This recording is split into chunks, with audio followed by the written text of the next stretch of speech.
You got class now? How's everybody doing? This is a explanation for the Media Literacy Campaign Project. So this is the first semester I'm doing this.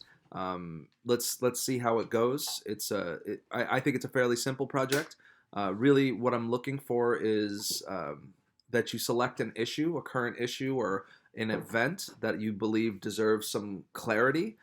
Perhaps this event is something that is politically polarizing. Maybe it is an issue that is constantly brought up during um, like a political season. Every political season, we seemingly hear about gun violence and banning guns and all sorts of wedge issues here. So what I want you to do is I want you to select a current issue. I don't want you to talk about something like potato famine, obviously. I want you to talk about something that's happened within the recent years, preferably maybe the past decade, okay? So select an event. This can be a news event, right? It can be something like maybe coronavirus. You're talking about COVID-19. It can be a wedge issue, something like Second Amendment rights. It can be, you could talk about net neutrality, things of that nature. That's all fine. So select a issue or an event that you believe deserves some clarity. Then I want you to assemble a list of 5 sources that help you understand this issue. So the 5 sources should provide some balance. So the balance I'm seeking is, say you select an issue like abortion, access to abortion or something. Maybe you should bring in news sources from CNN, Fox News. You can bring in commentary from the BBC. You can look at Al Jazeera. I would like some balance. I don't just want you to select one ideological news source. If it's a domestic issue, select some international perspective on the issue. Everybody talks about America, so you should have no problem finding a international news source that wants to talk about America. Look up many of the issues from the past 5-6 years, and you will see RT.com or Russian Times commenting on it. So that would be something that you can bring in for some international perspective. You might have a favorite TikToker of yours who made a 30-second clip explaining explaining gender pay gaps or whatever. And you can use that. You can use a YouTube video. You can use a meme. You can use a Twitter thread. I don't care what you use to help explain it, but you should incorporate that into your list of 5 sources. Now, once you've prepared this list of sources, I want you to prepare a plan for disseminating this information. Now, here's the simple form of it. Prepare a plan about how you would convey this information. Maybe you want to compose a great play. You don't have to actually write the play, but say you think that staging a play in the middle of Morristown Square, right, the little green square there in the middle of the road. Say you want to have a summer play there that explores this issue using all of these various perspectives. You can propose that. Say you want to create a news program that has these all of these clips incorporated to help explain thoroughly and offer a critical reading of this. That would be fine too. Write a paragraph explaining your proposal for disseminating the information. Now, here's an alternative, and I'm going to show you an example of that in a second. You may create a multimedia presentation of the alternative. Right? So a multimedia presentation might be, you might string together a bunch of found clips to create your own news show. Okay? You might decide to do a podcast. Maybe you want to record, you love podcasting and you want to record a 10-minute podcast and post it on your website. Fine. That sounds great. You can do that. Maybe you want to make a comic. You want to animate a comic.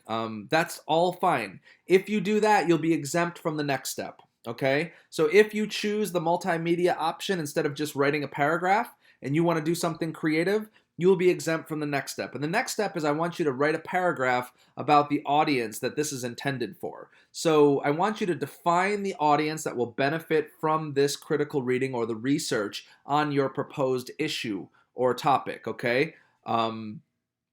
Say, the example I offer in the written guidelines is you want to talk about water shortages in Arizona. And you think that people in Montana and Colorado should know about these water shortages. So say that your project, the production that you are creating, you're fictionally creating the plan for disseminating this information is a news program catered to people in these Western states. That would totally be appropriate, but write about who they are. Who are they? What do they know? Where do they live? Why do they need to know this? Who, what, when, where, why? Answer that journalistic kind of pentad there. And that's the project. So really the deliverables here is your list of 5 sources, okay? Your paragraph about the project, about, the plan for disseminating your critical findings, and your paragraph about the audience that will benefit from this. So it's basically 2 paragraphs and a bibliography that lists the 5 sources that you found. They must be web-based sources so I can access them. Or you might choose the multimedia option. In that case, you don't have to write the paragraph for either one, so you don't have to write anything. You just provide your sources and you provide your multimedia project. So here is an example of the multimedia project. So let me get set up here. I need to pull up my notes. So let's begin. This is an example of the multimedia version. So this is a news program that I've created with found clips. The House of Representatives is going to vote on legislation to provide $1.9 trillion in new coronavirus relief. It's on Friday. Ylan Moy joins us with the latest from Washington. Good morning, Ylan. Well, good morning, Joe. The version of the bill that the House is going to vote on does include that $15 an hour minimum wage, but it's still an open question of whether this is going to fly over in the Senate. Today, Democrats are going to try to convince the Senate parliamentarian that the increase in the minimum wage does belong in the COVID relief package. And the argument they plan to make is that raising the wage can actually reduce the deficit by a lot. An analysis from UC Berkeley found that a $15 an hour wage could lower the deficit by $65 billion a year. And that's because there'd be new revenue from more payroll and income taxes, savings on social programs like food stamps, and a decline in payments for Social Security as workers delay retirement. The big caveat, though, is that study does not assume any impact to employment from higher wages, and the CBO begs to differ. It projects 1.4 million workers would lose their jobs and therefore need federal assistance. That would drive a $54 billion increase in the deficit over the next decade. Ultimately, though, it's not so much the math that's going to matter as whether the parliamentarian decides that raising the wage is merely incidental to the broader COVID relief package. So, Joe, so many workers and businesses are going to have their fates decided by what are some very admittedly arbitrary rules. All right, the minimum wage is currently an issue right now. That is some context for why we're talking about this. Here's a little explanation of the minimum wage. For decades, the minimum wage has sparked fierce debate among economists and politicians. The COVID-19 pandemic and President Joe Biden's push to raise America's minimum wage have forced the issue back into the political spotlight. Economists traditionally believed that raising the minimum wage led to job losses. It's often been feared the minimum wage will end up hurting the very people you're trying to help. Yet decades of research has led to a rethink, and today 90% of countries have some form of minimum wage. But there is still no agreement on how high it can be without harming workers. Why does the minimum wage continue to be so divisive?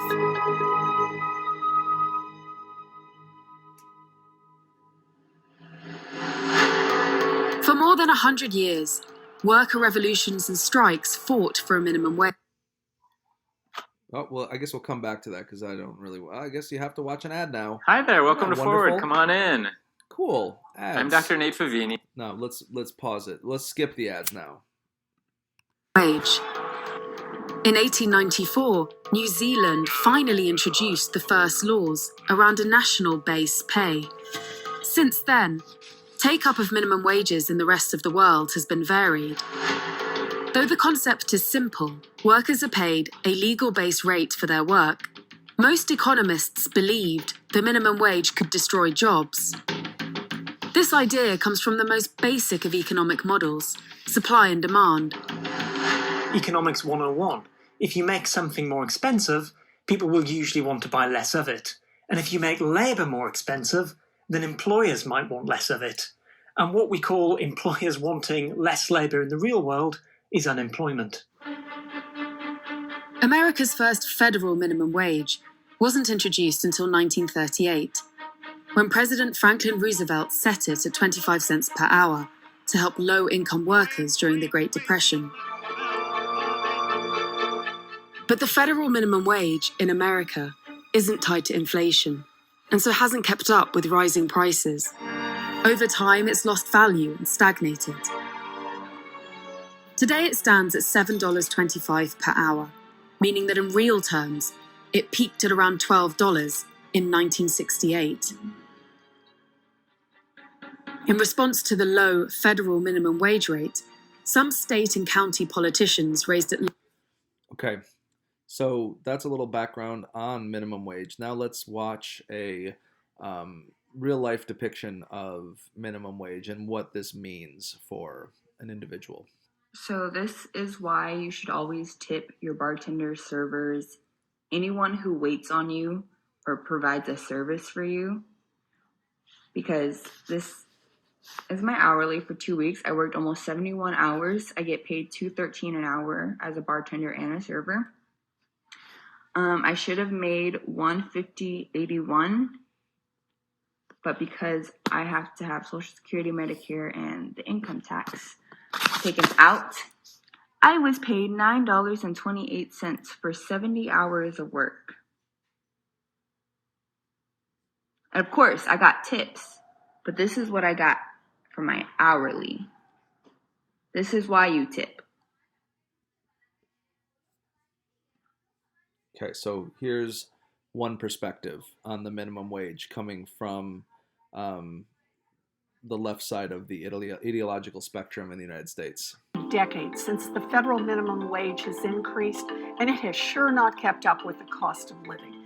Now, working families, especially workers of color, are battling a global pandemic with barely enough money to get by. So why, when 2/3 of Americans support raising the minimum wage to $15 an hour, has it not budged? Well, follow the money. Corporations are doing the talking. Take Walmart and McDonald's. These huge corporations are among the top employers of Medicaid and food stamp beneficiaries. That means as their executives are making huge profits, those profits don't trickle down to the workers who are keeping those businesses running. And the government is left to help those workers stay afloat. It's corporate welfare. Raising the minimum wage would increase income for about 30 million people, and it would lift nearly 1 million people out of poverty. And the wage increase would boost income for people of color who make up a disproportionate share of low-wage workers. With higher wages, workers would earn more and have more money in their pockets to put back into the economy, lifting all boats. Here's the bottom line. Big business is not hurting during this pandemic. They're doing just fine. Working families are on the brink, and they've been struggling long before this pandemic. We have a chance to increase the minimum wage in this COVID relief package. It will help our country build back better, stronger, and more resilient. It's time to make it happen. All right, and this is a right-leaning take from the ideological spectrum represented in the United States. Start off with a little bit of the research you've done when it comes to minimum wage. What have you found some of the unintended consequences can be? Sure. Well, in 2016, we actually did an analysis of this, and it looked at if we had doubled the minimum wage to $15, which is what Senator Sanders is calling for, across the country, you would see about 7 million lower wage jobs actually go away. So while some people might get a raise, a lot of people would actually lose their jobs. And look, when you look at companies like Walmart, maybe compare that to Amazon, large companies can take on those kind of higher costs much better than smaller companies. So Amazon, which they did, not even a year ago, raise their minimum wage, good for them. If Walmart wants to do that, good for them. But the government shouldn't be stepping in and making everyone do it. And again, smaller businesses, which employ about 70% of the folks in this country, they can't take on those costs the way larger companies with larger capital can. And you're going to see jobs actually go away. And that's going to be very bad for workers. Okay. So that is